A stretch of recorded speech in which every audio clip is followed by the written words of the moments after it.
നമ്മളെല്ലാവരും സ്കൂളിൽ പഠിച്ചിട്ടുള്ള അല്ലെങ്കിൽ കേട്ട് ശീലിച്ചിട്ടുള്ള കാര്യമാണ് ദശലക്ഷക്കണക്കിന് വർഷങ്ങൾക്ക് മുൻപ് ഭൂമിയിൽ ജീവിച്ചിരുന്ന കൂറ്റൻ ഡൈനോസറുകൾ ചത്തു മണ്ണിടിഞ്ഞാണ് ഇന്ന് നമ്മൾ കാറിലും ബൈക്കിലും അടിക്കുന്ന പെട്രോളും ഡീസലും ഒക്കെ ഉണ്ടായതെന്ന്. പക്ഷേ ഇതിൽ ഡൈനോസറുകൾക്ക് ഒരു പങ്കുമില്ല എന്നതാണ് വാസ്തവം. ഭൂമിയിൽ ഇതുവരെ ജീവിച്ചിരുന്ന എല്ലാ ഡൈനോസറുകളെയും ഒരുമിച്ച് കൂട്ടി അവയുടെ ശരീരത്തിലെ ഓരോ കോശവും എണ്ണയാക്കി മാറ്റിയാൽ പോലും ഇന്ന് ലോകത്ത് നമ്മൾ കണ്ടെത്തിയിട്ടുള്ള എണ്ണ ശേഖരത്തിന്റെ 1% പോലും തികയ്ക്കാനുള്ള ബയോമാസ് അവയ്ക്കില്ല.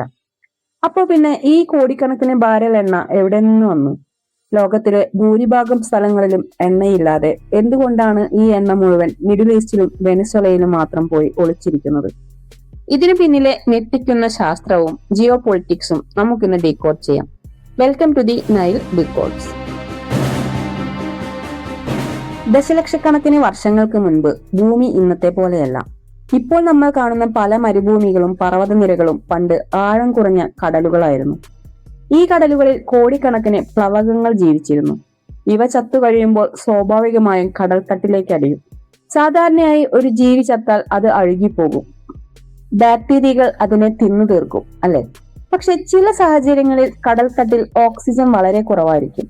ഓക്സിജൻ ഇല്ലാത്തതുകൊണ്ട് ഈ പ്ലവകങ്ങൾ അഴുകാതെ അവിടെ തന്നെ സംരക്ഷിക്കപ്പെടുന്നു.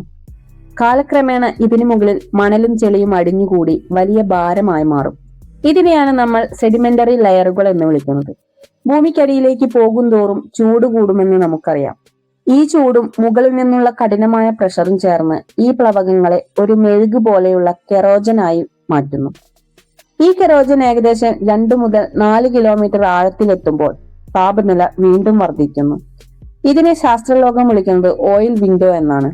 ഈ കൃത്യമായ താപനിലയിൽ ആ മെഴുക് ഉരുകി ദ്രാവക രൂപത്തിലുള്ള ക്രൂഡ് ഓയിലായി മാറുന്നു. താപനില ഇതിലും കൂടിയാൽ അത് പ്രകൃതിവാതകമായി മാറും. എന്തുകൊണ്ടാണ് ഈ ഓയിൽ മുഴുവൻ മിഡിൽ ഈസ്റ്റിൽ കേന്ദ്രീകരിച്ചിരിക്കുന്നത്? ഇതിനെ ജിയോളജിസ്റ്റുകൾ ജിയോളജിക്കൽ ലോട്ടറി എന്ന് വിളിക്കുന്നു. ദശലക്ഷക്കണക്കിന് വർഷങ്ങൾക്ക് മുൻപ് മിഡിൽ ഈസ്റ്റ് എന്ന പ്രദേശം ഇന്നത്തെ പോലെയല്ലായിരുന്നു. അതൊരു വലിയ സമുദ്രത്തിന്റെ ഭാഗമായിരുന്നു, ദ ടെത്തിസ് ഓഷ്യൻ. അവിടുത്തെ വെള്ളം ആഴം കുറഞ്ഞതും ചൂടുള്ളതുമായിരുന്നു. ഇത് പ്ലവകങ്ങളുടെ വളർച്ചയ്ക്ക് ഏറ്റവും അനുയോജ്യമായ സാഹചര്യമാണ്. സമുദ്രം വറ്റുകയും കരകൾ തമ്മിൽ കൂട്ടിയിടിക്കുകയും ചെയ്തപ്പോൾ ഈ ജൈവ നിക്ഷേപം വലിയ സമ്മർദ്ദത്തിന് വിധേയമായി. ഭൂമിക്കടിയിൽ ഈ എണ്ണ ശേഖരിക്കപ്പെടാൻ പ്രകൃതിദത്തമായ ചില തടസ്സങ്ങൾ ആവശ്യമാണ്.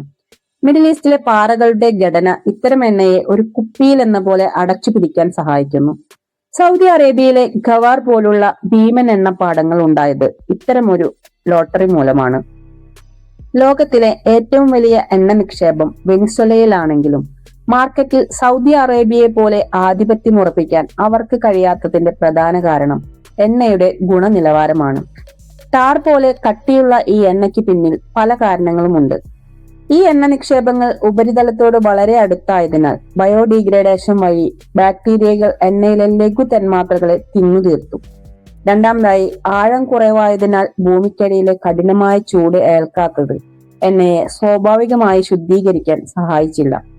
ഇതിനു പുറമെ ഉപരിതലത്തോട് അടുത്തായ പാറകളിലെ വിള്ളലുകളിലൂടെ എണ്ണയിലെ ലഘു ഘടകങ്ങൾ ബാഷ്പീകരിക്കപ്പെടുകയും ചെയ്തു. ഈ കാരണങ്ങളാലാണ് വെനസ്വലൻ ക്രൂഡ് ഓയിൽ ടാർ പോലെ കട്ടിയുള്ളതാകുന്നത്. നേരെ മറിച്ച് ആഴത്തിലുള്ള ഓയിൽ വിൻഡോയിൽ കൃത്യമായ ചൂടിൽ പാകപ്പെട്ട സൗദി അറേബ്യയിലെ എണ്ണ സൾഫർ കുറഞ്ഞതും കട്ടി കുറഞ്ഞതുമായ സ്വീറ്റ് ക്രൂഡായി നിലനിൽക്കുന്നു. എണ്ണയുടെ ഉത്ഭവം ജീവജാലങ്ങളിൽ നിന്നാണെന്ന് ഉറപ്പിക്കാൻ ശാസ്ത്രജ്ഞർക്ക് ഒരു പവർഫുൾ ടൂൾ ഉണ്ട്, ബയോമാർക്കേഴ്സ്. നമ്മൾ ഖനനം ചെയ്തെടുക്കുന്ന എണ്ണയുടെ ഓരോ തുള്ളിയിലും ദശലക്ഷക്കണക്കിന് വർഷങ്ങൾ പഴക്കമുള്ള പ്ലവകങ്ങളുടെ കെമിക്കൽ DNA ഉണ്ട്. ബാക്ടീരിയകളുടെയും പായലുകളുടെയും ശരീരത്തിൽ മാത്രം കാണപ്പെടുന്ന ചില പ്രത്യേക തന്മാത്രകൾ ക്രൂഡ് ഓയിലിൽ ഇന്നും കാണാൻ കഴിയും. പ്രകൃതിയിലോ ലബോറട്ടറിയിലോ ഒരു കെമിക്കൽ പ്രോസസ് വഴി ഇത്തരം ജൈവ തന്മാത്രകൾ നിർമ്മിക്കാൻ കഴിയില്ല. കൂടാതെ എണ്ണയിലെ കാർബൺ ഐസോട്ടോപ്പ് അനുപാതവും ഇത് ജീവനുള്ള വസ്തുക്കളിൽ നിന്ന് വന്നതാണെന്ന് സാക്ഷ്യപ്പെടുത്തുന്നു. ഈ ജിയോളജിക്കൽ ലോട്ടറി ലോകത്തിന്റെ ജിയോ പൊളിറ്റിക്സ് മാറ്റിമറിച്ചു. സൗദി അറേബ്യയിൽ 1 ബാരൽ എണ്ണ പുറത്തെടുക്കാൻ വരുന്ന ചെലവ് വെറും $3 മുതൽ $10 മാത്രമാണെങ്കിൽ അമേരിക്കയിലോ മറ്റ് യൂറോപ്യൻ രാജ്യങ്ങളിലോ ഇതിന്റെ 5 ഇരട്ടി ചെലവ് വരും. ഈ പ്രൊഡക്ഷൻ കോസ്റ്റ് ആണ് മിഡിൽ ഈസ്റ്റിനെ ലോകത്തെ പവർ ഹൗസ് ആക്കി മാറ്റിയത്. 1970-കളിലെ ഓയിൽ ക്രൈസിസ് ലോകത്തിന് കാണിച്ചു കൊടുത്തു. ഈ എണ്ണപ്പാടങ്ങളുടെ മുകളിൽ നിയന്ത്രണമുള്ളവർക്ക് ലോകത്തിന്റെ ചക്രങ്ങൾ നിശ്ചലമാക്കാൻ കഴിയുമെന്ന്. ചുരുക്കത്തിൽ നമ്മൾ ഡൈനോസറുകളെ ഓയിലാക്കി മാറ്റിയെന്നത് ഒരു ആകർഷകമായ കഥ മാത്രമാണ്. യഥാർത്ഥത്തിൽ ഭൂമിയുടെ അടിത്തട്ടിലെ അതിസങ്കീർണമായ ഒരു കെമിക്കൽ ലാബിൽ ദശലക്ഷക്കണക്കിന് വർഷം കൊണ്ട് പാകം ചെയ്യപ്പെട്ട സൂക്ഷ്മജീവികളുടെ അവശിഷ്ടമാണ് നാം ഇന്ധനമായി ഉപയോഗിക്കുന്നത്. ഇതൊരിക്കലും പുതുക്കാൻ കഴിയാത്ത നിക്ഷേപമാണ്. പ്രകൃതിക്ക് ഇത് നിർമ്മിക്കാൻ മില്യൺ കണക്കിന് വർഷങ്ങൾ വേണ്ടി വന്നു. നമ്മൾ അത് വെറും സെക്കൻഡുകൾ കൊണ്ട് കത്തിച്ചു തീർക്കുന്നു.